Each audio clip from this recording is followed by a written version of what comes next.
الحمدللہ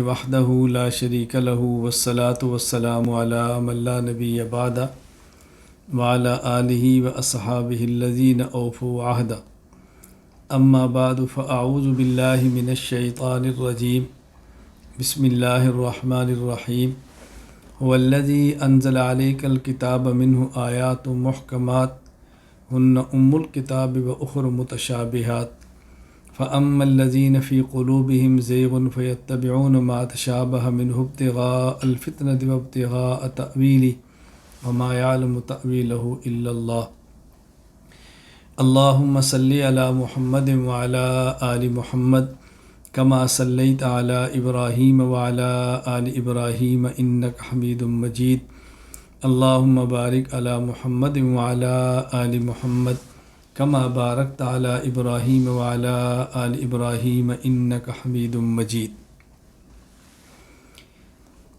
ہمارا آج کا سبق اللہ تعالیٰ کی صفات کے بارے میں ہے۔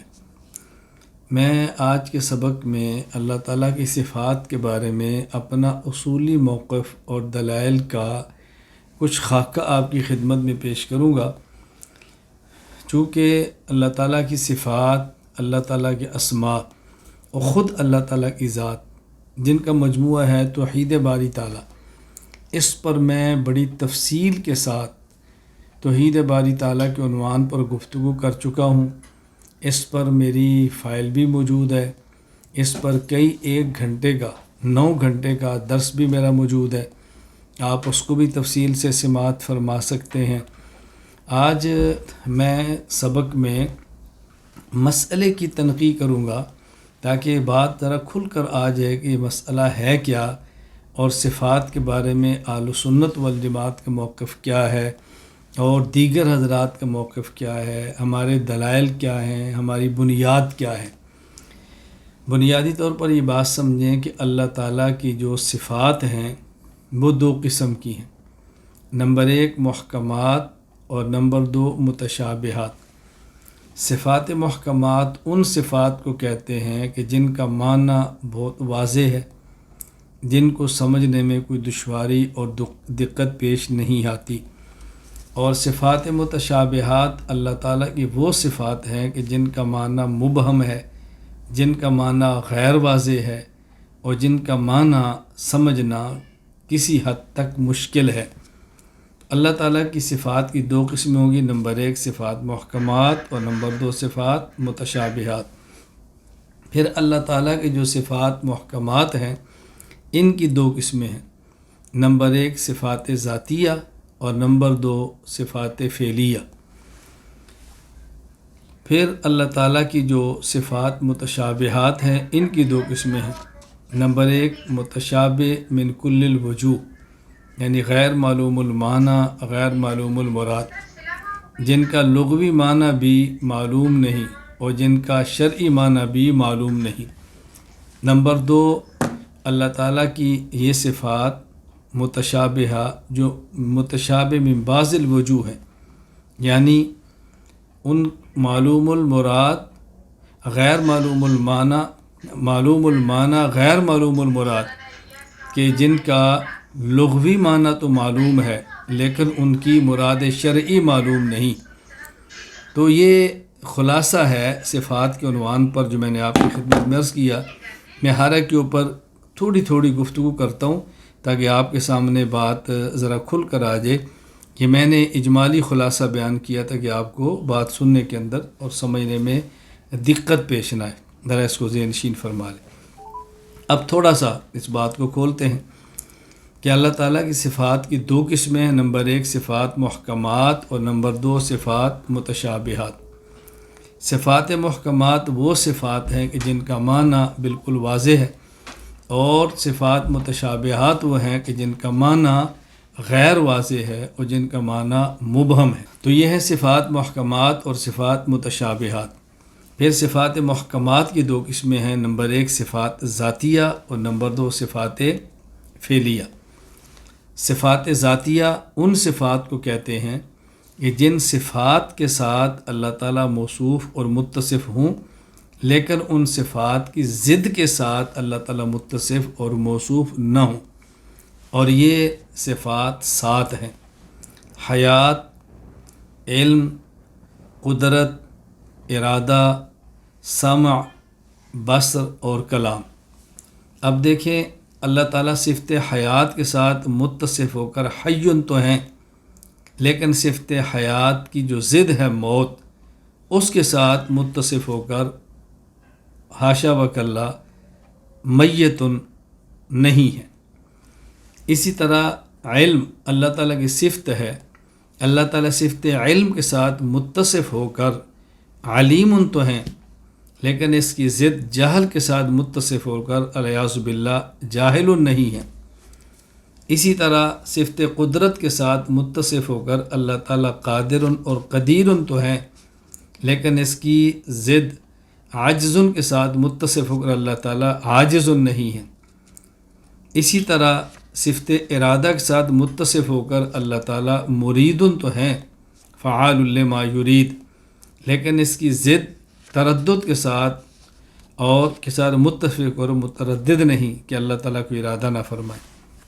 اسی طرح صفت سمعن کے ساتھ متصف ہو کر اللہ تعالیٰ سمیع تو ہیں، سننے والے ہیں، اور صفت سمعن کی جو ضد ہے اس کے ساتھ متصف اللہ تعالیٰ بکمن، ایسا نہیں کہ اللہ تعالیٰ نہ سنے۔ بصرن، دیکھنا، اللہ تعالیٰ بصرن کے ساتھ متصف ہو کر بصیر تو ہیں، لیکن اس کی ضد عامی کے ساتھ متصف ہو کر اللہ تعالیٰ الیاذ باللہ عامہ نہیں ہے۔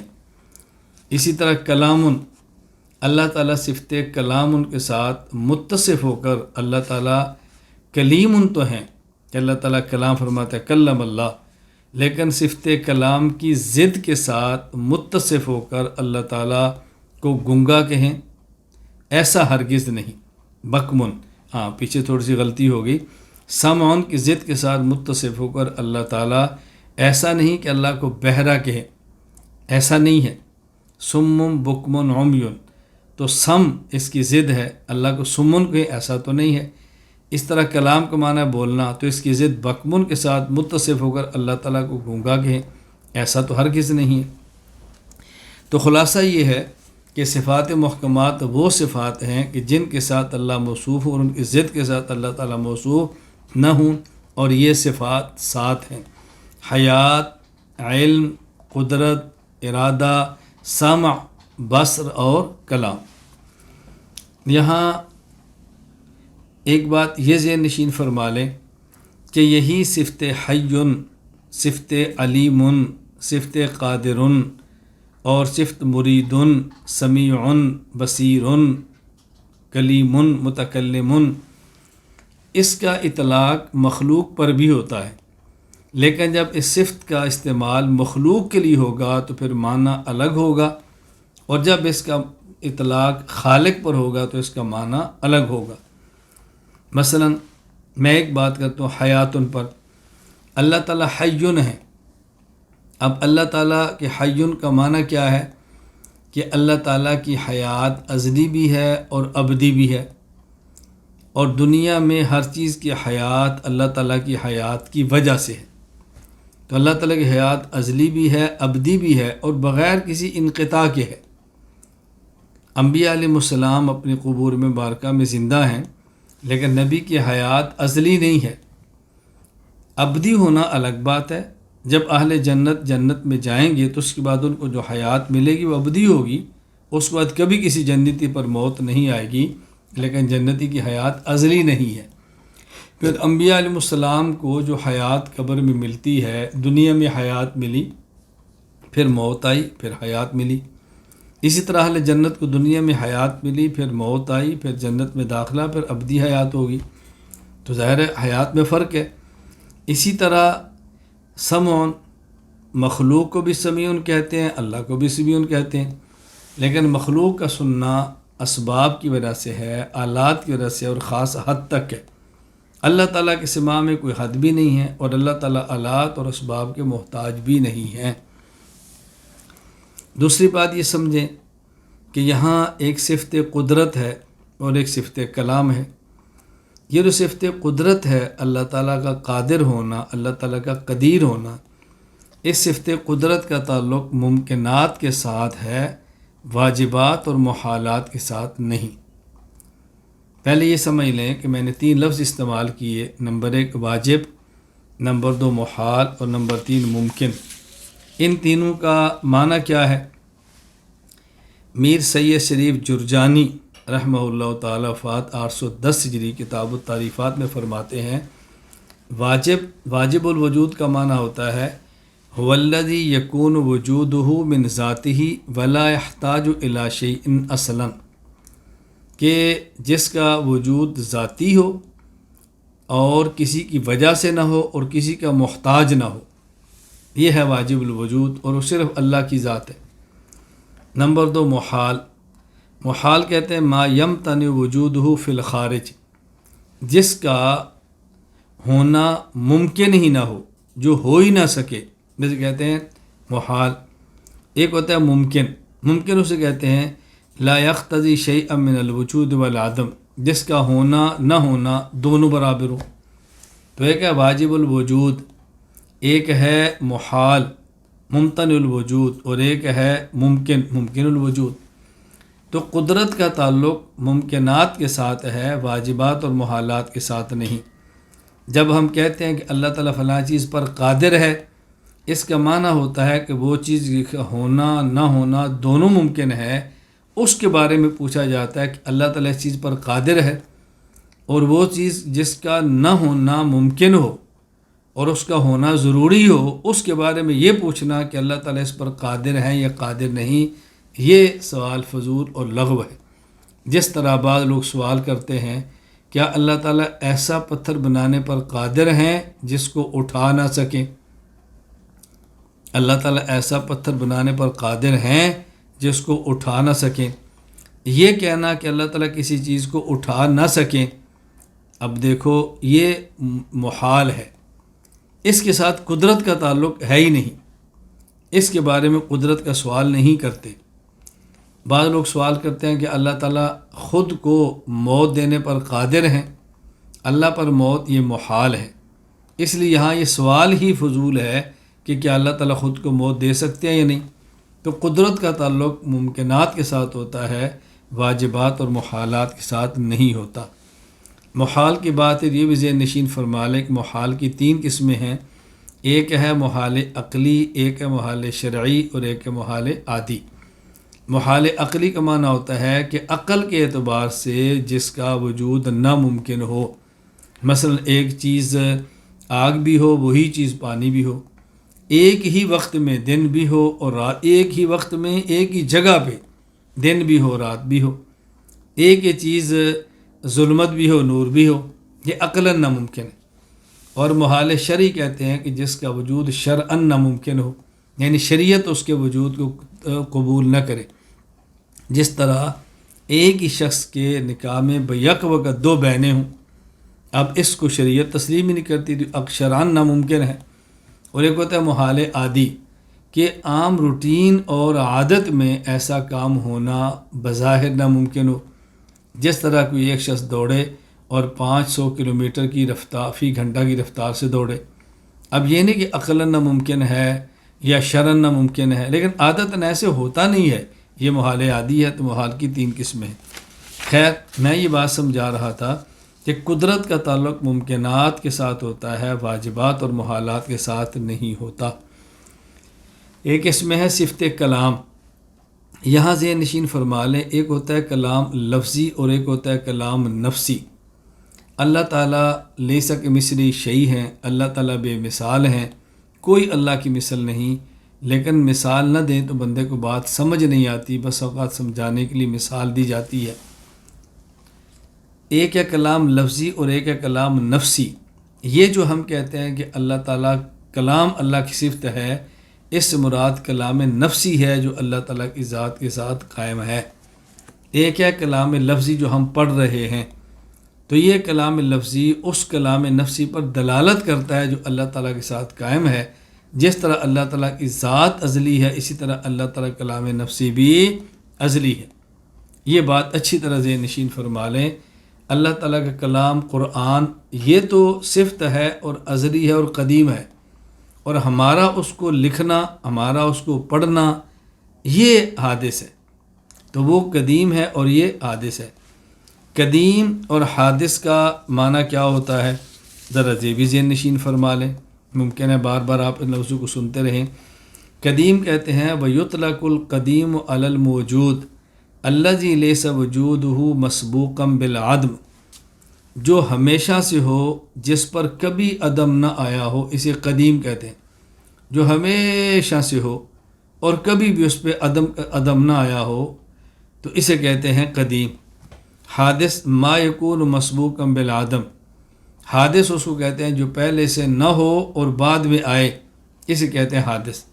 تو جس طرح اللہ تعالیٰ کی ذات قدیم ہے، اسی طرح اللہ تعالیٰ کی ساری صفات بھی قدیم ہیں۔ اللہ تعالیٰ کی ذات بھی قدیم ہے اور اللہ تعالیٰ کی صفات بھی قدیم ہیں، جس کو اچھی طرح ذہن نشین فرما لیں، الجھن کے اندر کبھی مبتلا نہیں ہونا۔ خیر فی الحال میں نے کچھ بات کی ہے قدرت اور کلام کو سمجھانے کے لیے۔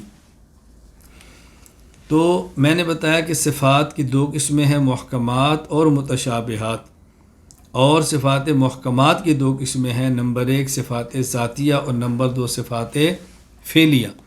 صفات ذاتیہ ان صفات کو کہتے ہیں کہ جن کے ساتھ اللہ موصوف ہو اور ان کی ضد کے ساتھ اللہ تعالیٰ موصوف اور متصف نہ ہو سکے، اور یہ 7 ہیں: حیات، علم، قدرت، ارادت، سمع، بصر، کلام۔ آگے میں نے کچھ وضاحت کی ہے قدرت کی اور کچھ وضاحت کی ہے کلام کی۔ محکمات فعلیہ یہ وہ صفات ہیں کہ جن کے ساتھ اللہ متصف اور موصوف ہو اور ان کی ضد کے ساتھ بھی اللہ تعالیٰ متصف اور موصوف ہو، جیسے احیاء، یہ اللہ تعالیٰ کی صفت فعلیہ ہے۔ احیاء اللہ تعالیٰ کی صفت فعلیہ ہے۔ اب احیاء کا ضد کیا ہے؟ اماتت۔ احیا یحیی احیاء، امات یمیت اماتتاً۔ تو جس طرح اللہ تعالیٰ محیی ہے، اسی طرح اللہ ممیت بھی ہے۔ اعز یعز اعزازاً، اللہ تعالیٰ عزت دینے والے ہیں۔ اب اس کی ضد کیا ہے؟ اذل یذل اذلالاً، اللہ تعالیٰ ذلت بھی دیتے ہیں جس کو چاہتے ہیں۔ تو اللہ تعالیٰ معز بھی ہیں اور اللہ تعالیٰ مذل بھی ہیں۔ یہ صفات محکمات ہیں۔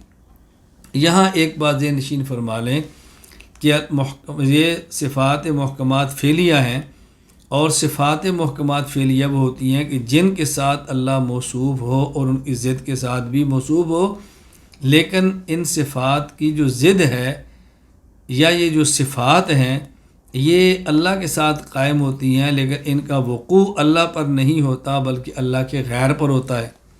مثال دوں گا میں تو بات سمجھ آئے گی۔ احیاء اللہ کی صفت ہے، اللہ تعالیٰ محیی ہے، زندہ کرتے ہیں، لیکن زندہ خود کو نہیں بلکہ اپنے علاوہ کسی اور کو کرتے ہیں۔ تو احیاء صفت اللہ کی ہے اور اس کا وقوع اللہ کے غیر پر ہے۔ اللہ تعالیٰ ممیت، مارنے والے ہیں، تو یہ ممیت اللہ کی صفت ہے لیکن مارتے خود کو نہیں بلکہ کسی اور کو ہیں۔ تو صفات محکمات فعلیہ قائم اللہ کے ساتھ ہوتی ہیں اور ان کا وقوع اللہ کے غیر پر ہوتا ہے۔ یہ بات اچھی طرح ذہن نشین فرما لیں۔ یہاں ایک سوال اور اس کا جواب سن لیں، وہ یہ کہ ہم نے کہا جی صفات کی قسمیں، نمبر 1 محکمات، نمبر 2 متشابہات، پھر محکمات کی 2 قسمیں، محکمات ذاتیہ اور محکمات فعلیہ۔ اچھا، پھر اللہ تعالیٰ کی صفات ہیں متشابہات، ان کی 2 قسمیں ہیں، معلوم المعنی اور غیر معلوم المراد، یا غیر معلوم المعنی غیر معلوم المراد۔ بعض صفات ایسی ہیں کہ جو نہ محکمات میں آتی ہیں نہ ہی متشابہات میں آتی ہیں۔ مثلا حکیم اللہ کی صفت ہے، خبیر اللہ کی صفت ہے۔ اب یہ صفت اگر محکمہ ہے تو سوال ہوگا کہ یہ محکمات ذاتیہ ہیں یا محکمات فعلیہ ہیں۔ محکمات ذاتیہ تو اس لیے نہیں کہ محکمات ذاتیہ ٹوٹل 7 ہیں: حیات، علم، قدرت، ارادہ، سمع اور بصر۔ اور محکمات فعلیہ اس لیے نہیں کہ محکمات فعلیہ وہ ہوتی ہیں کہ جس کی ضد کے ساتھ بھی اللہ تعالیٰ موصوف ہو۔ اب اللہ تعالیٰ خبیر تو ہیں، لیکن ایسا تو نہیں کہ اللہ تعالیٰ جاہل بھی ہوں، ایسا ہرگز نہیں ہے۔ تو بات اچھی طرح ذہن نشین فرما لیں نا۔ اور یہ صفات متشابہہ بھی نہیں۔ کیوں متشابہت وہ ہوتی ہے کہ جس کی مراد معلوم نہ ہو، لغوی معنی معلوم ہو یا لغوی معنی معلوم نہ ہو لیکن مراد شرعی معلوم نہ ہو۔ اور حکیم کی تو مراد شرعی معلوم ہے کہ اللہ تعالیٰ حکمت والے ہیں، خبیر اللہ تعالیٰ باخبر ہے، اس بات متشابہہ بھی نہیں ہوگی، تو ان کو پھر کیا کہیں گے؟ جواب ذہن نشین فرما لیں کہ وہ صفات جو متشابہات بھی نہیں اور صفات فعلیہ بھی نہیں، ایسی تمام صفات صفات ذاتیہ ہیں۔ سوال کیا تھا کہ صفات ذاتیہ تو 7 ہیں، تو یہ صفات ذاتیہ کیسے ہوگی؟ جواب یہ ہے، یہ جو ہم نے 7 بیان کی ہیں صفات ذاتیہ میں سے الصفات ہیں، ان کے علاوہ باقی تمام صفات جو متشابہات بھی نہیں ہوں گی اور صفات محکمات فعلیہ بھی نہیں ہوں گی، یہ انہی صفات محکمات ذاتیہ کے تحت شامل ہو جائیں گی۔ تو یہ 7 الصفات ہیں اور باقی ان میں سے کسی نہ کسی صفت کے تحت آ جائیں گی۔ مثلا حکیم، تو حکمت والا وہی ہوگا نا جس کے پاس علم بھی ہو، یہ صفت علیم کے ساتھ آ جائے گی۔ خبیر، باخبر وہی ہوگا نا جس کے پاس علم ہو، یہ بھی علیم کے ساتھ آ جائے گی۔ اب دیکھیں اس کے تحت آ گئی، اسے خارج تو ہرگز نہیں نا۔ حلیم اللہ کی صفت ہے، لیکن حلیم تو وہی ہوگا کہ جو قدرت رکھتا ہو اور پھر بھی حلم استعمال کرے، تو یہ صفت قدیر کے ساتھ آ جائے گی۔ تو خلاصہ یہ ہے کہ باقی تمام صفات ان 7 صفات میں سے کسی نہ کسی صفت کے تحت آ جاتی ہیں۔ ایک بات یہ سمجھیں کہ اللہ تعالیٰ کی جو صفات ہیں، جس طرح اللہ کی ذات قدیم ہے، اللہ تعالیٰ کی صفات بھی اسی طرح قدیم ہیں۔ اللہ بھی قدیم ہے تو اللہ تعالیٰ کی صفات بھی قدیم ہیں۔ اب آپ کے ذہن میں آئے گا کہ مثلا خلق، پیدا کرنا، تخلیق، یہ اللہ کی صفت ہے، لیکن اللہ تو اب پیدا فرما رہے ہیں، تو یہ صفت قدیم کیسی ہوگی؟ ہم تو دیکھتے ہیں کہ ابھی فلاں کو پیدا کیا تو پھر خالق ہوئے نا، تو صفت قدیم کیسی ہوگی؟ بات اچھی طرح سمجھ لیں، ایک ہوتا ہے کسی صفت کا وجود اور ایک ہوتا ہے کسی صفت کا ظہور۔ کسی صفت کا وجود الگ چیز ہے اور کسی صفت کا ظہور الگ چیز ہے۔ ایک ہے کہ صفت کا موجود ہونا اور ایک ہوتا ہے کہ صفت کا ظاہر ہونا۔ اللہ تعالیٰ کی صفات قدیم ہیں وجود کے اعتبار سے، اور لیکن اللہ تعالیٰ کی صفات کا ظہور ہوتا ہے جب اللہ کسی مخلوق کو پیدا فرماتے ہیں اور صفت تخلیق کا ظہور ہو جاتا ہے، اور جب اللہ تعالیٰ صفت قدرت کا استعمال فرماتے ہیں اور صفت قدرت کا ظہور ہو جاتا ہے۔ تو ان صفات کا وجود ازل سے ہے، لیکن ظہور جب ضرورت ہوتی ہے تب ہوتا ہے۔ میں اس کو سمجھانے کے لیے ایک مثال دوں گا۔ میں بارہا کہتا ہوں کہ اللہ تعالیٰ بے مثال ہے، لیس کمثلہ شیء ہے، لیکن میں سمجھانے کے لیے مثال دے رہا ہوں تاکہ بات سمجھ آئے۔ جس طرح ایک شخص قرآن کریم کا قاری ہے لیکن وہ خاموش بیٹھا ہوا ہے، اب اس کے اندر صفت قرات موجود ہے، وہ قرآن پڑھ نہیں رہا، اور جب وہ قرآن کریم پڑھنا شروع کرتا ہے تب اس کے اندر صفت قرات موجود ہے، اس صفت کا ظہور ہو جاتا ہے۔ تو ایک ہے صفت قرات کا موجود ہونا اور ایک ہوتا ہے صفت قرات کا ظہور ہونا۔ اس لیے کہتے ہیں جب اللہ تعالیٰ کسی چیز کو پیدا نہیں فرمایا تب بھی خالق تھے، اور جب پیدا فرمایا تو تب بھی خالق ہے۔ جب اللہ تعالیٰ نے کسی کو موت نہیں دی تب بھی ممیت تھے، اور جب کسی کو موت دے دی اب بھی ممیت ہے۔ یعنی اللہ تعالیٰ کی صفت تخلیق اور صفت اماتت موت دینا یہ اللہ کی ازلی صفت ہے وجود کے اعتبار سے، لیکن ظہور اس کا اب ہمارے سامنے ہو رہا ہے، تو کسی صفت کا موجود ہونا الگ ہے اور کسی صفت کا ظہور ہونا یہ الگ ہے۔ اچھا، اسی طرح ساتھ ہمیں کلام نفسی اور لفظی کو مثال کے ساتھ بھی، اگر ایک قاری صاحب قرآن کریم نہیں پڑھ رہے لیکن ان کے اندر قرآن کریم موجود ہے نا، وہ کلام نفسی ہے۔ یا یوں سمجھیں کہ ایک بات اس وقت میرے جی میں ہے لیکن میں بول نہیں رہا، وہ کلام نفسی ہے، اور جب میں اس کو بولتا ہوں تو وہ کلام لفظی ہوتا ہے۔ تو کلام نفسی اللہ تعالیٰ کا قدیم ہے، اور وقت ضرورت پھر کلام نفسی کا ظہور ہوتا رہتا ہے، تو وجود الگ چیز ہے اور ظہور الگ چیز ہے۔ یہاں صفات کے حوالے سے یہ بات بھی سمجھ لیں کہ اللہ تعالیٰ کی جتنی صفات ہیں نہ ہی اللہ تعالیٰ کا عین ہے نہ ہی اللہ تعالیٰ کا غیر ہے۔ صفات اللہ تعالیٰ کی عین اللہ بھی نہیں اور غیر اللہ بھی نہیں، یہ اللہ کا عین بھی نہیں، اللہ کا غیر بھی نہیں۔ کیا مطلب؟ اچھی طرح بات سمجھ لیں۔ اللہ تعالیٰ کی صفات اللہ تعالیٰ کا عین اس لیے نہیں کہ صفت ہمیشہ موصوف سے ایک زائد چیز ہوتی ہے، اور جب زائد ہوگی تو ظاہر ہے وہ عین نہیں ہوگی۔ اور غیر کیوں نہیں؟ اس لیے کہ صفت تابع ہوتی ہے اور موصوف مطبوع ہوتا ہے۔ اب اللہ تعالیٰ کی صفات تابع اور اللہ کی ذات مطبوع، اور تابع بغیر مطبوع کے نہیں ہو سکتا، لہٰذا اللہ کی صفات اللہ کے بغیر نہیں ہو سکتی، توجہ رکھنا۔ اور اللہ تعالیٰ موصوف ہیں، وہ بغیر صفات کے نہیں ہو سکتے۔ کیوں؟ اگر اللہ کو بغیر صفات کے مانیں تو اس کا معنی ہوگا کہ اللہ تعالیٰ بغیر کمال کے ہیں۔ جب صفت نہیں تو کمال نہیں، اور اللہ تعالیٰ کے بغیر صفات کمال کے ہونا یہ ناممکن اور محال ہے۔ اس لیے صفات اللہ کے بغیر نہیں، اللہ بغیر صفات کے نہیں، تو غیر ہوتا ہی ہوا جو اس کسی کے بغیر ہو سکے اسے کہتے ہیں غیر۔ تو اللہ تعالیٰ کی صفات اللہ تعالیٰ کا عین بھی نہیں، اور اللہ تعالیٰ کی صفات اللہ تعالیٰ کا غیر بھی نہیں۔ یہ بات اچھی طرح ذہن نشین فرما لیں۔ یہ میں نے عرض کیا کہ اللہ تعالیٰ، میں بار بار بات دہرا رہا ہوں کہ باتیں آپ کے ذہن میں بیٹھ جائیں۔ اللہ تعالیٰ کی صفات کی دو قسمیں ہیں، نمبر 1 صفات محکمات، نمبر 2 صفات متشابہات۔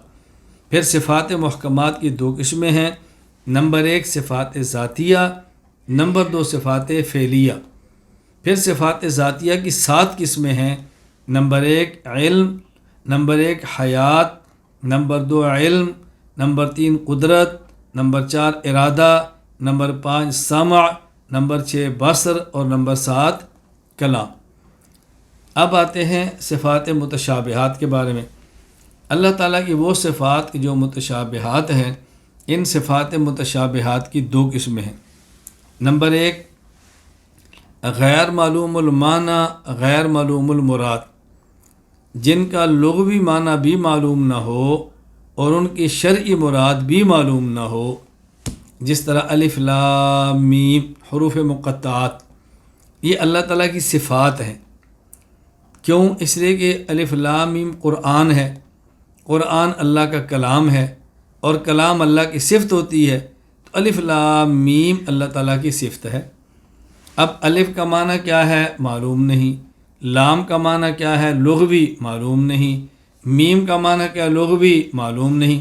کسی عربی سے پوچھ لو الف کا معنی کیا ہوتا ہے، لام کا معنی کیا ہوتا ہے، میم کا معنی کیا ہوتا ہے، اور الف لام میم یہاں قرآن کریم میں الف لام میم اس کا معنی کیا ہے، مراد کیا ہے، یہ بھی معلوم نہیں۔ تو حروف صفات متشابہات کی پہلی قسم غیر معلوم المعنی، غیر معلوم المراد، لغوی معنی بھی معلوم نہ ہو اور شرعی مراد بھی معلوم نہ ہو۔ میں درمیان میں بطور فائدہ کی ایک بات عرض کرتا ہوں، علمی نکتہ ذہن نشین فرما لیں۔ دیکھیں قرآن کریم 114 صورتیں ہیں۔ الف الحمدللہ رب العالمین یہ خلاصہ ہے، اور الف لام میم سے قرآن کی تفصیل شروع ہو جاتی ہے۔ اب جب الحمد کے بعد الف لام میم قرآن کریم کی تفسیر شروع ہوتی ہے تو سب سے پہلا لفظ ہے الف لام میم، جس کا معنی کسی کو معلوم نہیں۔ سوال یہ ہے کہ قرآن کریم تو عمل کے لیے ہے، تو جب ایک آیت کا معنی معلوم ہی نہیں تو پھر عمل کیسے کریں گے؟ تو اللہ تعالیٰ نے اپنے کلام کی تفصیل کرتے ہوئے آغاز میں پہلا لفظ ایسا لائے جس کا کوئی بندہ معنی جانتا ہی نہیں، یہ بتانے کے لیے اور بھی حکمتیں ہوں گی، اور بھی نکتے ہوں گے، یہ نہیں کہ ایک ہی نکتہ ہے، میں تو ایک عرض کر رہا ہوں، ایک نکتہ اور ایک حکمت ہے، یہ بتانے کے لیے کہ قرآن کو پڑھنے والا اور قرآن کو سمجھنے والا یہ ذہن بنا لے کہ وہ عاجز ہے اور اللہ قادر ہے۔ اس لیے الف لام میم پڑھے اور ذہن بنا لے کہ میں تو ایسا شخص ہوں جس کو الف کا معنی بھی نہیں آتا، جس کو لام کا معنی بھی نہیں آتا، جس کو میم کا معنی بھی نہیں آتا، تو میں پورے قرآن کو اللہ کی توفیق کے بغیر کیسے سمجھ سکتا ہوں؟ پہلے اپنی عاجزی کا اعتراف کرے، اللہ کی قدرت کا اعتراف کرے، پھر قرآن پڑھنا شروع کرے۔ اب اس کے لیے قرآن کریم پر عمل کرنا بہت آسان ہوگا۔ جب اندر کی اکڑ نکل جائے تو پھر دوسرے کی بات سمجھ بھی آتی ہے اور دوسرے کی بات پر عمل بھی ہوتا ہے۔ نمبر 2 صفات متشابہات معلوم المعنی غیر معلوم المراد، ان کا لغوی معنی تو معلوم ہے لیکن یہاں شریعت کی مراد کیا ہے یہ معلوم نہیں۔ جس طرح یدن عین وجہ، قرآن کریم میں ہے ید اللہ۔ اب ید کا لغوی معنی معلوم ہے کہ ہاتھ ہوتا ہے، لیکن یہاں ید اللہ فوق ایدیہم سے مراد کیا ہے یہ معلوم نہیں، کیونکہ اللہ تو جسم سے پاک ہے، ہاتھ تو جسم کا ہوتا ہے، جب اللہ جسم سے پاک ہے تو ہاتھ سے بھی پاک ہے، تو یہاں ید کا معنی کیا ہوگا یہ میں معلوم نہیں، یہ اللہ کی صفت ہے، اس پر میں آگے بھی بات کروں گا۔ اچھا، اسی طرح استواء علی العرش، استواء کا معنی معلوم ہے، علی کا معنی لغوی معلوم ہے، عرش کا معنی معلوم ہے، لیکن یہاں جب اللہ قرآن کریم میں فرماتے ہیں ثم استوى علی العرش، جب اللہ قرآن کریم میں فرماتے ہیں تو اس وقت یہاں مستوی علی العرش کا مراد کیا ہے، کہتے ہیں یہ ہمیں معلوم نہیں، تو لغوی معنی معلوم ہے لیکن مراد شرعی معلوم نہیں ہے۔ یہ بات اچھی طرح ذہن نشین فرما لے۔ قرآن کہتا ہے ما یعلم تاویلہ الا اللہ، کہ قرآن کریم کی آیات دو قسم کی ہیں، هو الذی انزل علیک الکتاب، اللہ تعالیٰ نے تمہارے پیغمبر تم پر قرآن کریم یہ کتاب نازل کی، اور قرآن کریم والے فرمایا کہ اس قرآن کریم کی آیات دو قسم کی ہے، بعض آیات محکمات ہیں ہن ام الکتاب وأخر متشابہات، بعض تو محکمات ہیں جو اصولی درجے میں ہیں، اور بعض متشابہات ہیں، اور متشابہات کو فرمایا وما یعلم تأویلہ الا اللہ، ان کی یقینی مراد اللہ کے علاوہ کوئی نہیں جانتا۔ والراسخون فی العلم یقولون آمنا بہ، اور جن کا علم پختہ ہے وہ یہ نہیں کہتے ہم اس کا مراد جانتے ہیں، وہ کہتے ہیں ہم اس پر ایمان لاتے ہیں کہ اللہ نے جو فرمایا وہ ٹھیک ہے۔ تو متشابہ کی دو قسمیں ہو گئیں، نمبر ایک متشابہ غیر معلوم المعنی غیر معلوم المراد، لغوی معنی بھی معلوم نہ ہو اور شرعی مراد بھی معلوم نہ ہو، اسے کہتے ہیں متشابہ من کل الوجوہ۔ اور ایک ہے متشابہ کی دوسری قسم معلوم المعنی غیر معلوم المراد، لغوی معنی معلوم ہے لیکن مراد شرعی معلوم نہیں، اسے کہتے ہیں متشابہ من بعض الوجوہ، یعنی ایک اعتبار سے معلوم ہے کہ لغوی معنی آتا ہے، اور ایک اعتبار سے معلوم نہیں کہ ہمیں مراد شرعی معلوم نہیں، تو یہ متشابہ کی دو قسمیں۔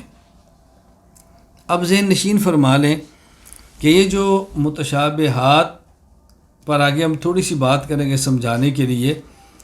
متشابہات کے بارے میں ایک موقف ہے اہل السنت والجماعت متقدمین کا، ایک موقف ہے اہل السنت والجماعت متأخرین کا، اور ایک موقف ہے غیر مقلدین کا۔ اہل السنت والجماعت متقدمین کا موقف یہ ہے التفویض ما تنزیہ اللہ تعالی عن مشابہۃ المخلوقات، کہ متشابہات کے بارے میں ہمارا نظریہ ہے کہ ان کا جو بھی معنی ہے ہم نہیں جانتے، اس کی مراد کا ہمیں معلوم نہیں، لیکن جو بھی مراد ہے اس کی مراد مخلوقات والی نہیں، ہم اللہ کے حوالے اس کو کرتے ہیں، یہ ہے اہل سنت والجماعت متقدمین کا معنی۔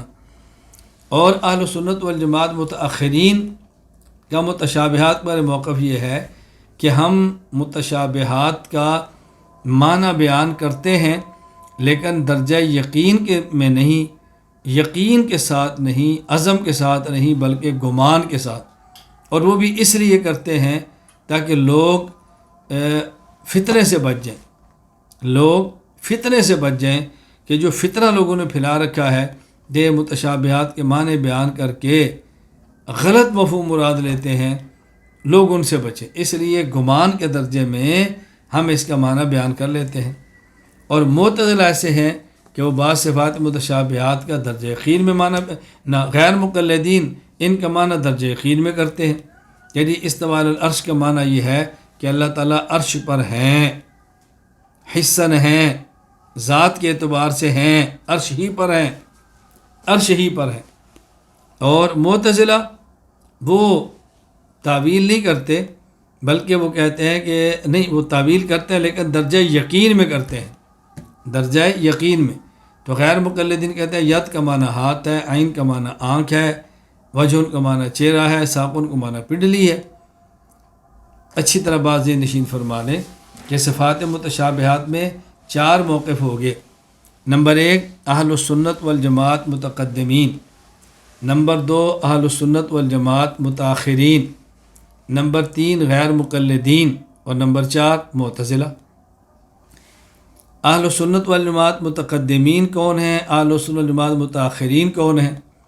یہ ذہن نشین فرما لیں کہ علامہ ذہبی رحمہ اللہ تعالیٰ نے میزان الاعتدال کے مقدمہ میں لکھا ہے کہ سن 300 ہجری سے پہلے کہ اکابر کو متقدمین کہتے ہیں اور 300 ہجری کے بعد والوں کو متاخرین کہتے ہیں۔ یہ حد فاصلہ متقدمین اور متاخرین کے درمیان۔ تو متقدمین اہل سنت والجماعت کا موقف یہ ہے کہ ہم اس کا معنی نہیں جانتے، ہم اس میں تعویل نہیں کرتے، اس کی مراد کو اللہ کے سپرد کرتے ہیں، تفویض۔ اور متاخرین اہل سنت والجماعت کہتے ہیں کہ ہم ان صفات کی مراد میں تعویل کرتے ہیں، لیکن یقین کے درجے میں نہیں کرتے بلکہ گمان کے درجے میں کرتے ہیں۔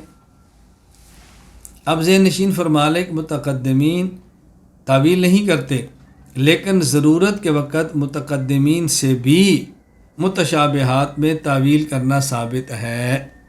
مثلا یوم یکشف عن ساقن، یا ساقن کا معنی شدت، حضرت عبداللہ بن عباس رضی اللہ تعالیٰ عنہ نے فرمایا وہ یقیناً متقدمین میں سے ہیں کہ یوم یکشف عن ساقن کا معنی یہ نہیں کہ اللہ تعالیٰ اپنی پنڈلی کھول دیں گے، بلکہ اس کا معنی کہ قیامت کا معاملہ بہت سخت ہوگا، قیامت کا معنی بہت سخت ہوگا، تو یہاں اس کی تعویل کی ہے۔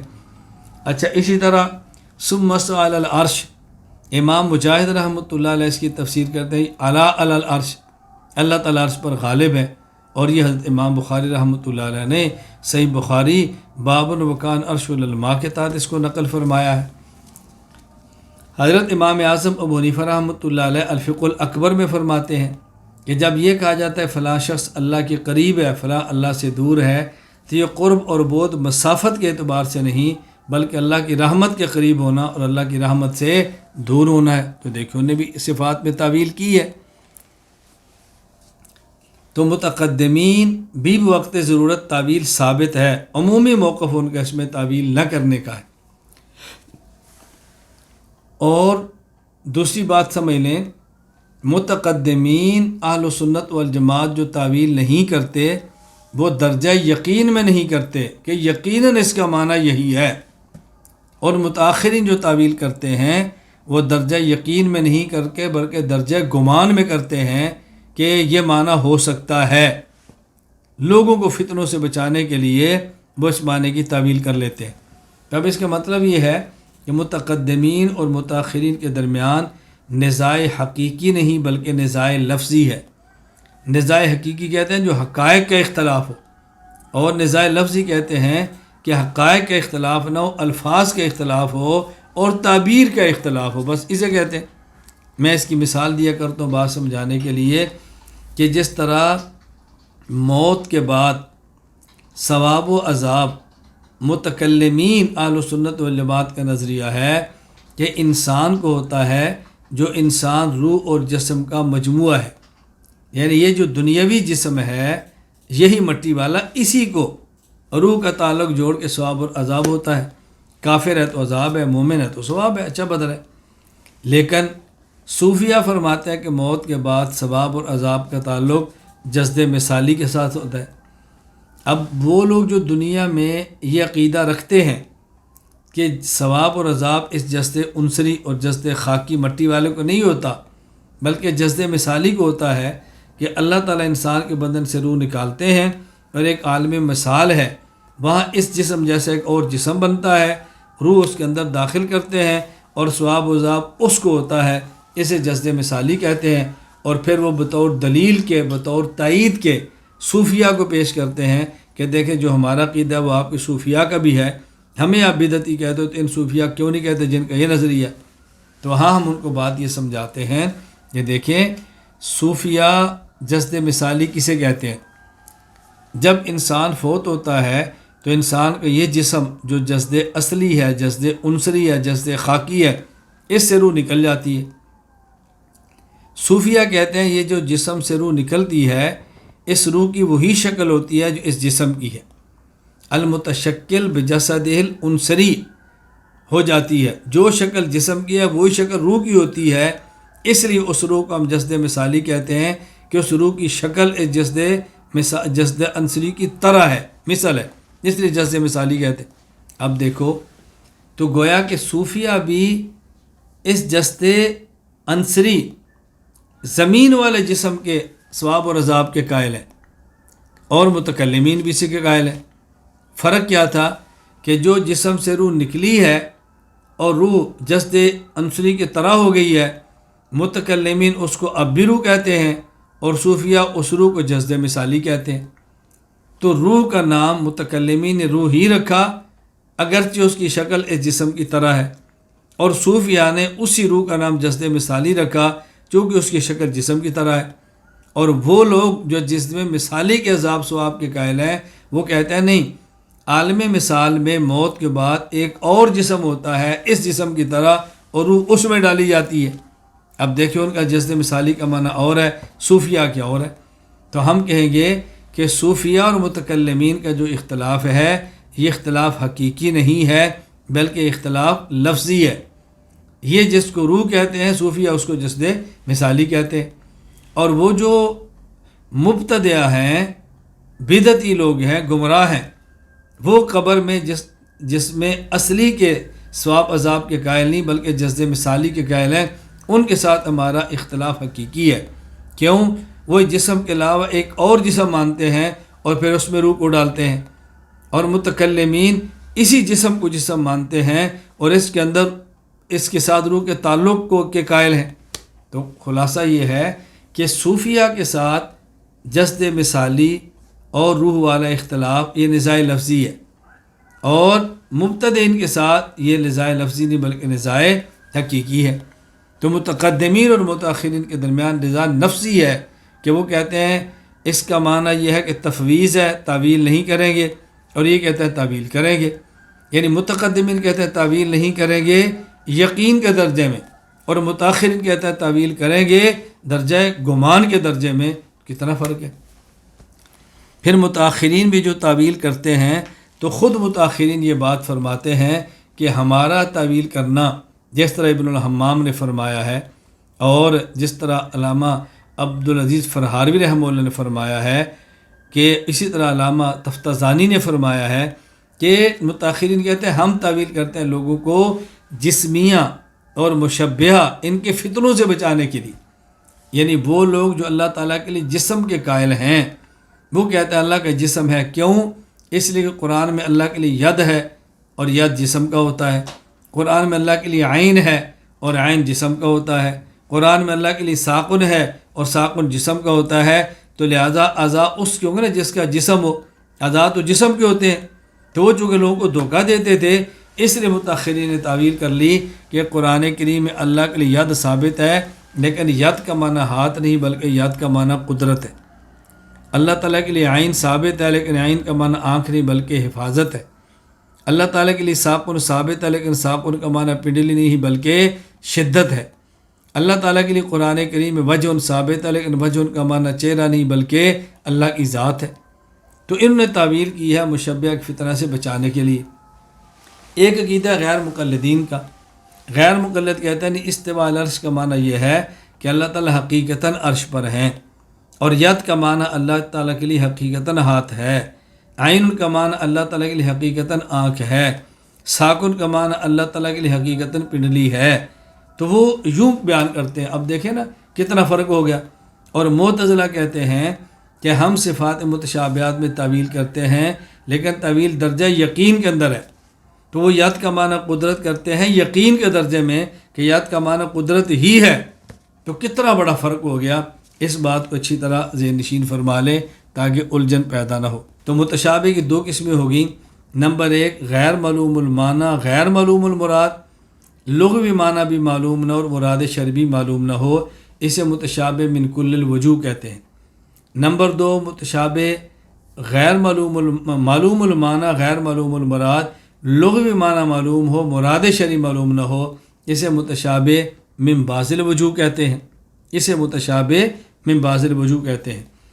اب میں نے دوسری بات خدمت میں عرض کی متشابہات کے بارے میں کہ متشابہات کے بارے میں 4 مذہب ہیں، ایک متقدمین اہل سنت والجماعت کا جو 300 ہجری سے پہلے ہیں، ایک متاخرین اہل سنت والجماعت کا جو 300 ہجری کے بعد کے ہیں۔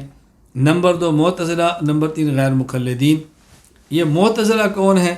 حسن بصری رحمہ اللہ تعالیٰ کی درسگاہ میں ایک شخص تھا، اس کا نام تھا واصل بن عطا۔ حضرت امام حسن بصری رحمہ اللہ مسئلہ یہ بیان فرمایا کہ جو انسان مرتکب کبیرہ ہوتا ہے، مومن بڑا گناہ کر لے تو گناہ کبیرہ کی وجہ سے وہ ایمان سے نکلتا نہیں، مومن ہی رہتا ہے، اگرچہ فاسق ہوتا ہے۔ لیکن واصل بن عطا نے کہا کہ مرتکب کبیرہ یہ ایمان سے تو نکل جاتا ہے لیکن کفر میں داخل نہیں ہوتا، بلکہ ایمان اور کفر کے درمیان رہتا ہے۔ اسے وہ کہتے تھے، اس کو منزلۃ بین المنزلتین کا درجہ ہے، یہ وہاں پہ رہتا ہے۔ جب اس نے نظریہ پیش کیا تو حضرت حسن بصری رحمہ اللہ فرمانے لگے، قد اعتزل عنا ھذا الرجل، یہ شخص ہم سے جدا ہو گیا ہے۔ اس وقت سے ان کی نسبت پڑ گئی معتزلہ۔ معتزلہ ان کا نام رکھ دیا گیا، تو یہ معتزلی ہیں۔ اور غیر مقلدین سے مراد وہ لوگ ہیں کہ جو امام مجتہد کی تقلید کو شرک کہتے ہیں، اور اس بنیاد پر مقلدین کو مشرک کہتے ہیں، یہ ہیں غیر مقلدین۔ انہیں غیر مقلدین بھی کہتے ہیں، انہیں لا مذہب بھی کہتے ہیں، لا مذہب، کیونکہ مذہب نام اجتہادی مسائل کا، جو اجتہادی مسائل کو قبول نہ کرے وہ لا مذہب ہوں گے۔ یہ بات ذہن نشین فرما لیں۔ اب یہاں دیکھیں، میں آپ کی خدمت میں وضاحت کرنے لگا ہوں متشابہات کے بارے میں۔ زیادہ تر متشابہات میں جو گفتگو ہوتی ہے وہ ہے نمبر 1، اللہ تعالیٰ کے لیے وہ کلمات، صفات جو انسانوں کے لیے بطور اعضاء کے استعمال ہوتے ہیں، اس کا مراد کیا ہے؟ مثلا ید، عین، وجہ، ساق وغیرہ۔ اب یہ کلمات جب انسانوں کے لیے استعمال ہوں، مخلوق کے لیے استعمال ہوں، تو اس سے مراد اعضاء ہوتے ہیں۔ لیکن یہی کلمات جب اللہ تعالیٰ کے لیے قرآن کریم میں یا احادیث مبارکہ میں استعمال ہوں، اس وقت اس سے مراد اعضاء نہیں ہوتے، بلکہ یہ اللہ تعالیٰ کی صفات ہیں اور صفات متشابہات ہیں۔ یہ اللہ تعالیٰ کے لیے صفات ہیں اور صفات متشابہات ہیں۔ اس کو اچھی طرح ذہن نشین فرما لیں۔ ان کے بارے میں ہم نے عقیدہ کیا رکھنا ہے؟ 6 باتیں۔ نمبر 1، ان کلمات سے مراد اعضاء نہیں ہیں، نمبر 1۔ نمبر 2، یہ کلمات صفات ہیں۔ نمبر 3، یہ کلمات صفات متشابہات ہیں۔ نمبر 4، یہ کلمات صفات متشابہات کے، ان کلمات صفات متشابہات کی حقیقی معنی معلوم نہیں، یعنی ان کی مراد ہمیں معلوم نہیں۔ نمبر 5، ہم ان کلمات کے معنی اور مفاہیم کو اللہ تعالیٰ کے سپرد کرتے ہیں۔ نمبر 6، ان کلمات کے جو معنی بھی ہیں وہ مخلوق کی مشابہت سے پاک ہیں۔ پھر اچھی طرح سمجھ لیں، اچھی طرح سن لیں اور سمجھ لیں اور یاد کر لیں۔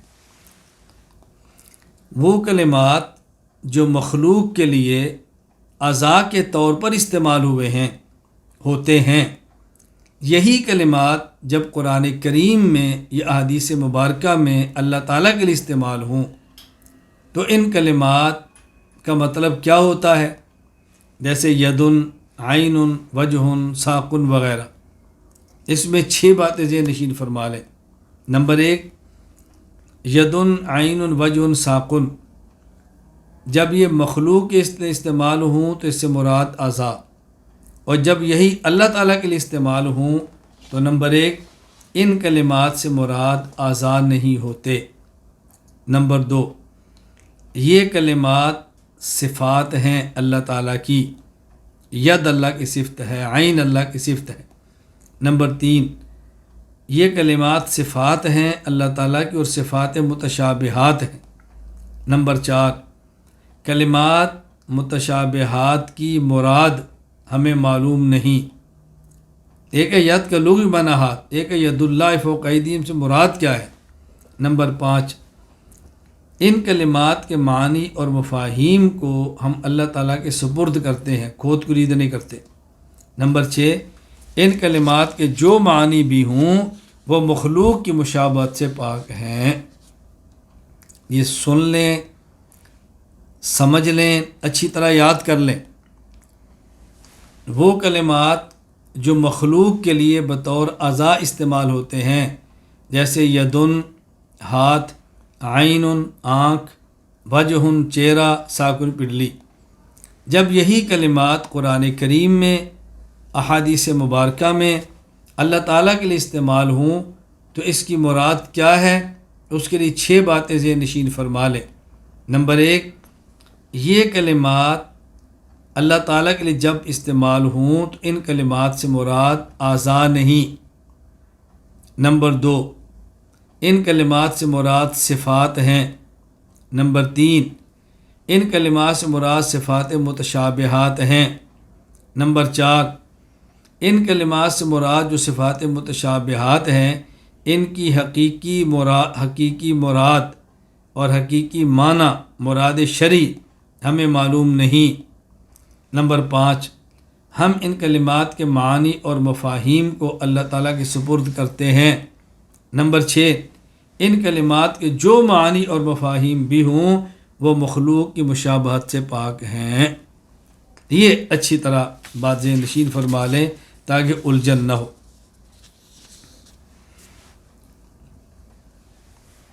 اس پر میں نے توحید باری تعالیٰ والی فائل میں 6 دلائل پیش کیے ہیں، 6 دلائل کہ ان کلمات سے مراد اعضاء نہیں بلکہ یہ اللہ تعالیٰ کی صفات ہیں۔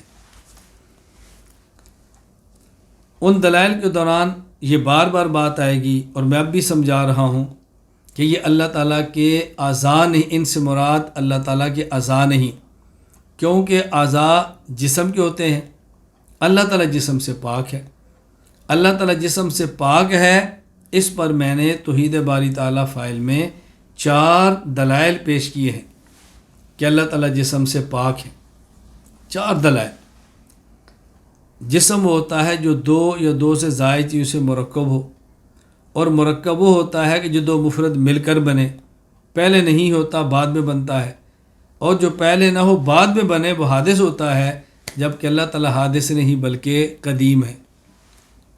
اگر اللہ تعالیٰ کے لیے آپ جسم مانیں گے تو جسم کی حد ہوتی ہے، جبکہ اللہ تعالیٰ محدود نہیں بلکہ اللہ تعالیٰ غیر محدود ہے۔ جب اللہ تعالیٰ کے لیے جسم مانیں گے تو جسم کو خاص مکان چاہیے، اور اللہ تعالیٰ کسی خاص مکان سے پاک ہے۔ تو یوں میں نے دلائل پیش کیے بات سمجھانے کے لیے کہ اللہ تعالیٰ جسم سے پاک ہے، اس لیے اللہ تعالیٰ اعضاء جسم سے بھی پاک ہے۔ اب یہاں ایک بات ذرا سمجھ لیں۔ حضرت امام اعظم ابو حنیفہ رحمہ اللہ تعالیٰ نے الفقہ الاکبر میں یہ بات فرمائی ہے، فما ذکر اللہ فی القرآن من ذکر الوجہ والید والعین فولو صفات۔ قرآن کریم میں جو اللہ تعالیٰ نے اپنی ذات کے لیے وجہ، ید، عین استعمال فرمایا ہے، یہ اللہ کی صفات ہے۔ ولا یقال ان یدہ قدرتہ او نعمتہ لأن فیہ ابطال الصفت، اور یہ نہ کہنا کہ ید کا معنی قدرت ہے یا ید کا معنی نعمت ہے۔ کیوں؟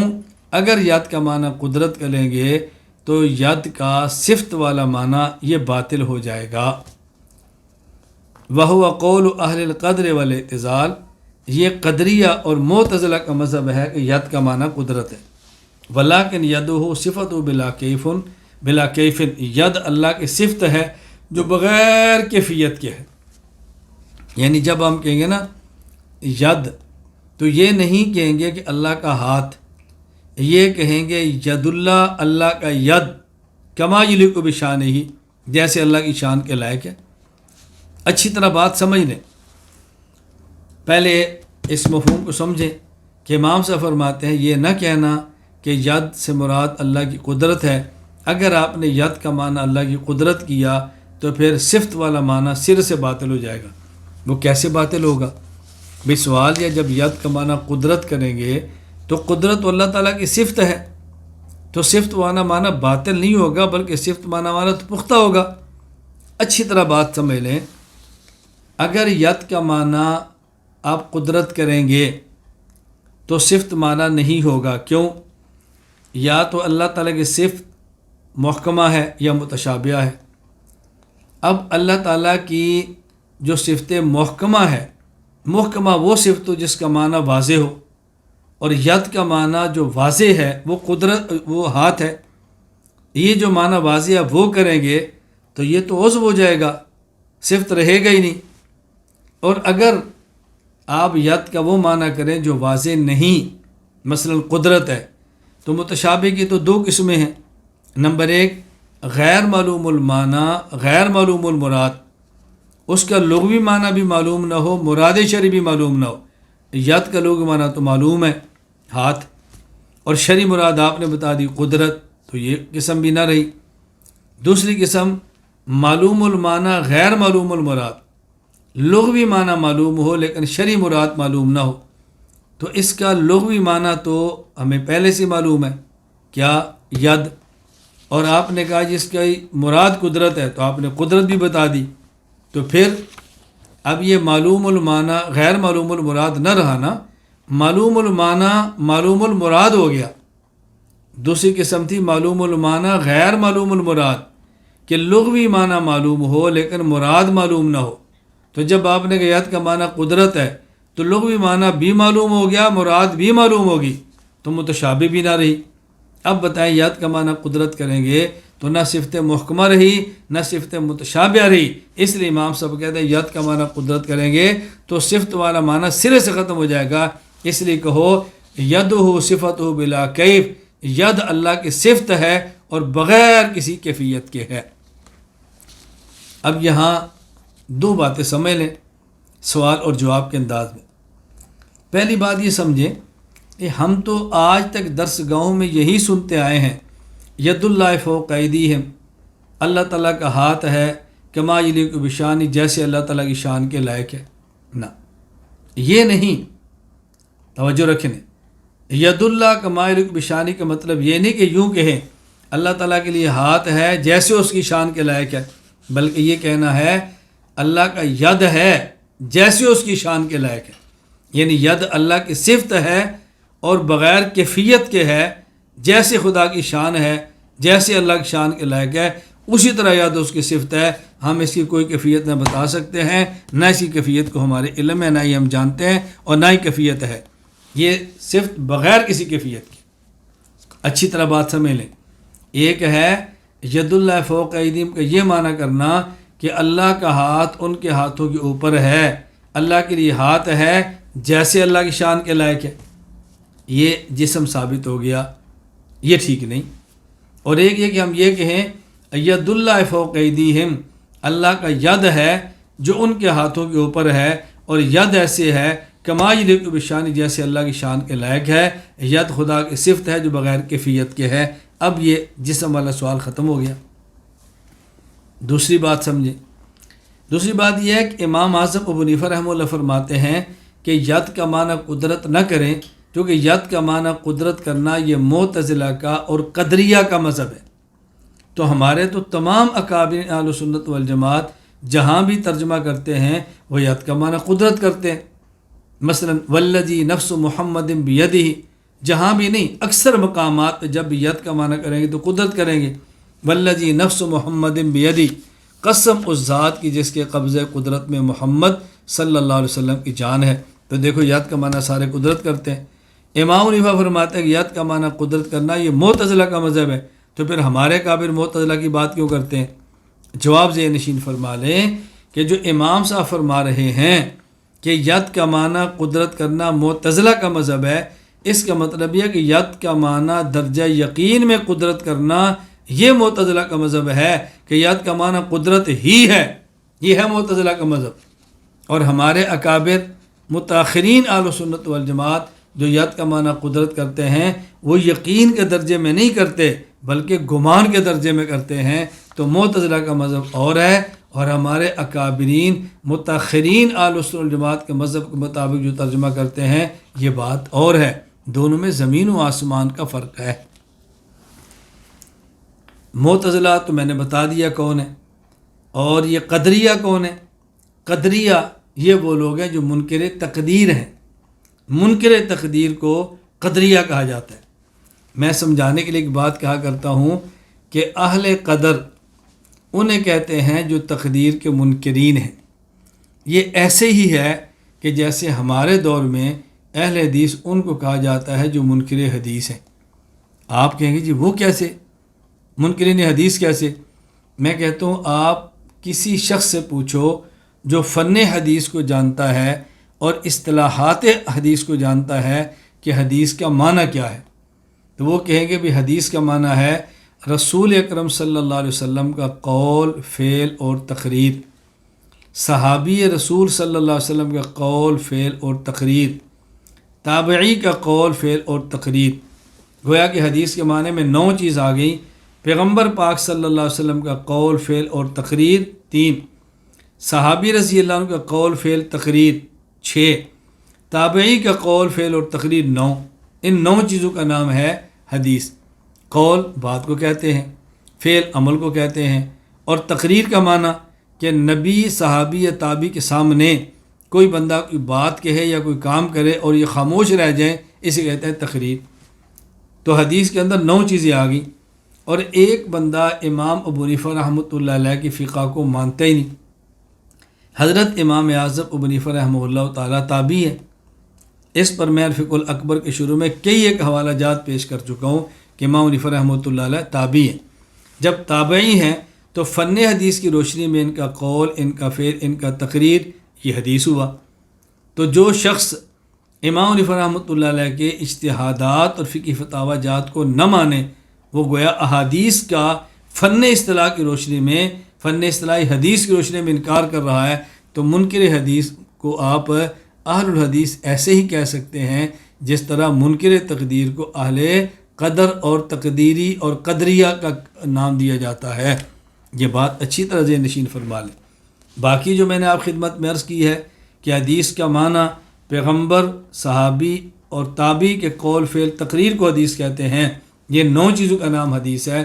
آپ اٹھائیں، حضرت شیخ عبدالحق محدث دہلوی رحمۃ اللہ علیہ نے یہی تعریف کی ہے، علامہ طیبی رحمہ اللہ نے مقدمہ مشکات میں یہی تعریف کی ہے، علامہ ابن حجر عسقلانی رحمۃ اللہ علیہ نے نزہہ میں یہی، شرح نخبہ میں یہی تعریف کی ہے، اور حضرت علامہ شبیر احمد عثمانی علامہ شیخ الاسلام مولانا ظفر احمد عثمانی رحمۃ اللہ علیہ نے القواعد فی علوم الحدیث میں یہی تعریف کی ہے، حضرت مولانا خیر محمد جلندری رحمہ اللہ تعالیٰ نے خیر اصول میں یہی تعریف کی ہے۔ تو یہ تعریف کو میری تو نہیں ہے، میں تو آپ کو حوالہ جات پیش کر رہا ہوں کہ یہ کس شخص نے حدیث کی تعریف کی ہے، اس کو اچھی طرح سے نشین فرما لیں۔ استواء علی العرش، اس کا مفہوم کیا ہے؟ جب قرآن کریم کے اندر آتا ہے ثم استوى علی العرش، الرحمن علی العرش استوى، اور ہم کہتے ہیں اللہ مستوی علی العرش ہے، تو اس کا معنی یہ ہے اللہ تعالیٰ عرش پر مستوی ہے۔ اس کا ترجمہ ہم یہ نہیں کرتے کہ اللہ تعالیٰ عرش پہ رہتا ہے، اللہ تعالیٰ اپنی ذات کے اعتبار سے صرف عرش پر ہے۔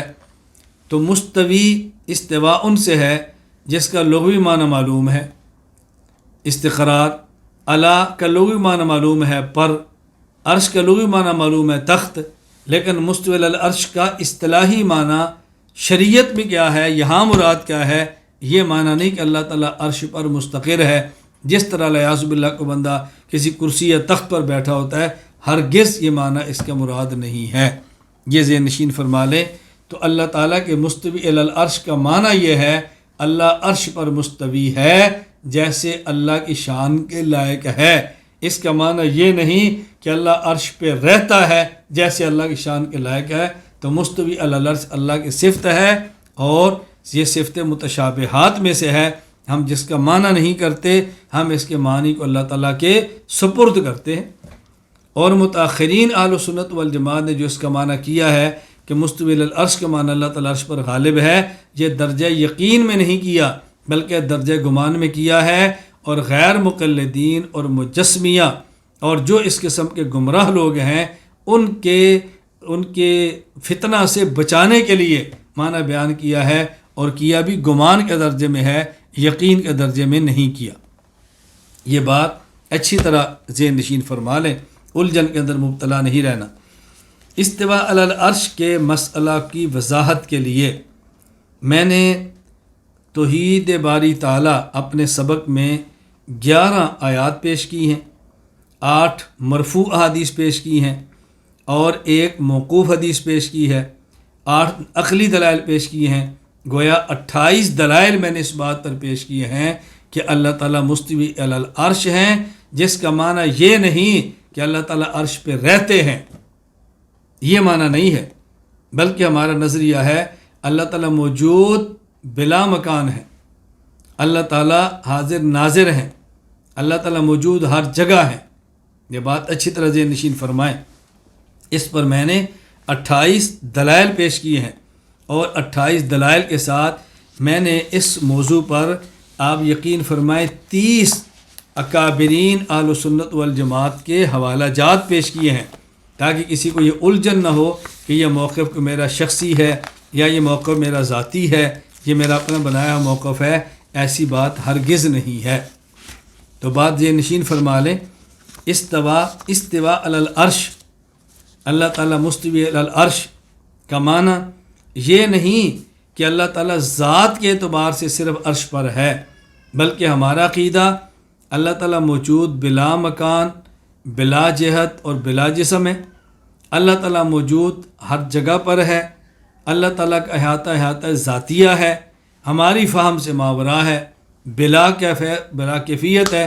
اس پر میں نے قرآن کریم کی 11 آیات اور 8 مرفوع احادیث، 1 موقوف حدیث، 8 عقلی دلائل، گویا کہ 28 دلائل پیش کیے ہیں، اور غیر مقلدین نے جو دلائل پیش کیے 11 آیات، 2 حدیثیں اور 3 عقلی دلائل، ان کا جواب بھی دیا ہے۔ اور اس کے ساتھ پھر میں نے اپنے اکابرین میں سے 30 کے حوالہ جات پیش کیے ہیں، یہ بات سمجھانے کے لیے کہ اللہ تعالیٰ کی ذات ہر جگہ پر ہے۔ نمبر 1، امام ابو جعفر احمد بن محمد بن سلامہ طحاوی رحمہ اللہ، وفات 321 ہجری، العقیدۃ الطحاویہ۔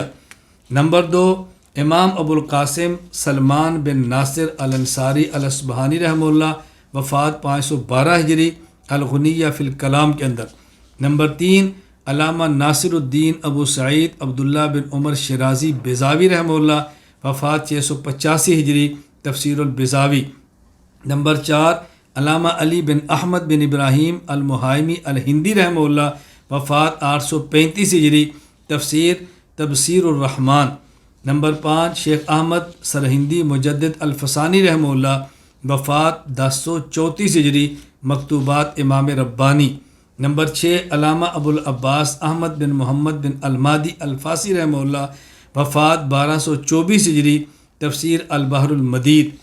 اور نمبر 7، قاضی ثناء اللہ پانی پتی رحمہ اللہ، وفات 1225 ہجری، التفسیر المظہری۔ نمبر 8، قطب الاقطاب علامہ مولانا رشید احمد گنگوئی رحمہ اللہ، وفات 1323 ہجری۔ نمبر 9، حکیم الامت مجدد الملت مولانا شرف علی تھانوی رحمہ اللہ، وفات 1362 ہجری، تفسیر بیان القرآن۔ نمبر 10، فاضل دارالعلوم دیوبند حضرت مولانا عبدالحق حقانی رحمہ اللہ، وفات 1409 ہجری، بانی دارالعلوم حقانیہ کوڑا خٹک، فتاوی حقانیہ۔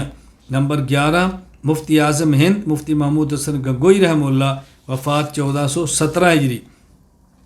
نمبر 12، عارف باللہ حضرت شاہ حکیم محمد اختر رحمہ اللہ تعالی، وفات 1434 ہجری، اہل اللہ اور صراط مستقیم۔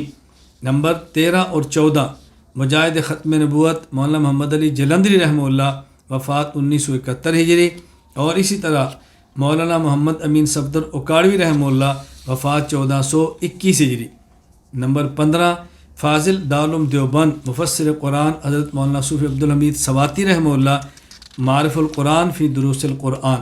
نمبر 16، فاضل دارالعلوم دیوبند امام اہل سنت والجماعت حضرت مولانا محمد سرفراز خان صفدر رحمہ اللہ، وفات 1430 ہجری، تفسیر ذخیرۃ الجنان۔ نمبر 17، مفتی محمد فرید رحمہ اللہ، وفات 1432 ہجری، فتاوی فریدیہ۔ نمبر 18، مفتی محمد درولی خان رحمہ اللہ، وفات 1442 ہجری۔ حضرت کا یہ جو بیان ان کے جو دروس دیے جاتے ہیں اس کے لنک کے اوپر یہ موجود ہے۔ نمبر 19 مفتی محمد رفیع عثمانی رحمہ اللہ تعالی، وفات 1444 ہجری، ماہنامہ البلاغ ربیع الاول 1434 فروری 2014۔ نمبر 20 حضرت مولانا مفتی محمد تقی عثمانی صاحب دامت برکاتہم آسان ترجمہ۔ نمبر 21 جامعہ علوم اسلامیہ علامہ محمد یوسف بن نوری ٹون، ان کا جاری فتویٰ ان کی ویب سائٹ کے اوپر موجود ہے۔ تو میں یہ عرض کر رہا تھا، جس کو آپ اچھی طرح ذہن نشین فرما لیں کہ استواء علی العرش کے بارے میں کہ اللہ تعالیٰ کی ذات ہر جگہ ہے، صرف عرش پہ نہیں، ہر جگہ۔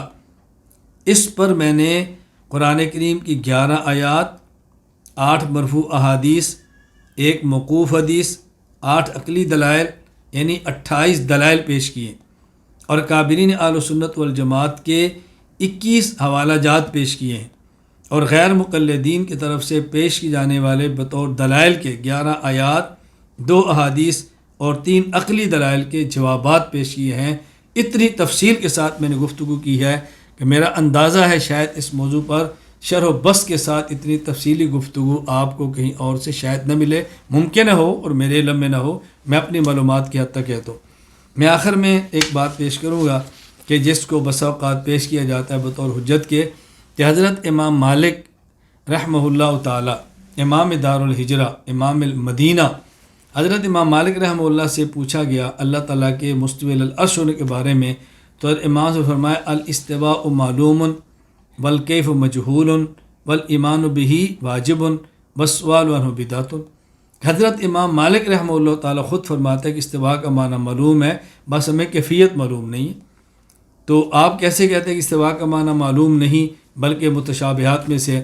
یہ بات ذہن نشین فرما لیں، حضرت امام مالک رحمہ اللہ سے یہ جملہ کہ الاستواء معلوم والکیف مجہول والایمان بہ واجب والسؤال عنہ بدعۃ صحیح سند کے ساتھ ثابت نہیں۔ یہ بات ابن حجر عسقلانی رحمہ اللہ نے فتح الباری میں تحریر فرمائی ہے، اور امام سیوطی رحمۃ اللہ علیہ نے تاریخ کے اندر بات فرمائی ہے، یہ ان سے ثابت نہیں ہے۔ حضرت امام مالک رحمہ اللہ سے جو صحیح بات ثابت ہے وہ یہ کہ امام مالک رحمہ اللہ سے کسی نے پوچھا اللہ کے بارے میں کہ اللہ مستوی علی العرش ہے وکیف استواء، تو امام صاحب رحمہ اللہ کے شاگرد حضرت امام عبداللہ بن وہب فرماتے امام سے نے سر کو جھکا لیا اور آپ کی پسانی پر پسینہ سخت آ گیا، پھر آپ نے سر کو اٹھایا اور اٹھا کے فرمایا کہ ولا یقال کیف وکیف عنہ مرفوع، یہ مت کہو اللہ کے بارے میں کہ اللہ تعالیٰ کے بارے میں استواء معلوم ہے، نہ یہ مت کہو کہ کیفہ کیسے ہے، کیفیت خدا کی ذات کے بارے میں استواء کے بارے میں نہیں ہے۔ یہ بات فرمائی حضرت امام مالک رحمہ اللہ تعالیٰ نے، وکیف عنہ مرفوع، کیف کا سوال مت کرو۔ تو کیفیت حضرت امام مالک سے منقول ہی نہیں، صحیح جملہ یہ ثابت ہے اور نقل وہ کیا جا رہا ہے کہ جو حضرت امام مالک رحمہ اللہ تعالیٰ سے ثابت نہیں ہے۔ تو یہ بات اچھی طرح ذہن نشین فرما لیں تاکہ الجھن نہ رہے۔ میں کبھی عرض کیا کرتا ہوں کہ میں جدہ میں تھا تو ایک نوجوان نے مجھ سے پوچھا کہ جی امام مالک رحمہ اللہ فرماتے ہیں الاستواء معلوم والکیف مجہول والسؤال عنہ بدعۃ والایمان بہ واجب والسؤال عنہ بدعۃ۔ آپ کیسے کہتے ہیں کہ استواء کا معنی معلوم نہیں بلکہ مجہول ہے؟ امام مالک فرماتے ہیں کہ معلوم ہے۔ تو میں نے کہا کہ آپ بدعتی ہیں؟ مجھے کہتا ہے جی نہیں۔ تو میں نے کہا پھر آپ نے کیوں سوال کیا؟ امام مالک تو فرما رہے ہیں والسؤال عنہ بدعۃ، اس بارے میں سوال کرنا بدعت ہے، تو بدعتی ہے؟ کہتا ہے جی نہیں۔ میں نے کہا پھر سوال کیوں کیا؟ یا تو کیا میں بدعتی ہوں پھر سوال کر، اگر تو اہل سنت ہے تو میں نے پھر سوال کیوں کیا؟ اب وہ بیچارہ تو پھنس گیا، جتنا علم اس کو پڑھایا تھا اس کا ختم ہو گیا۔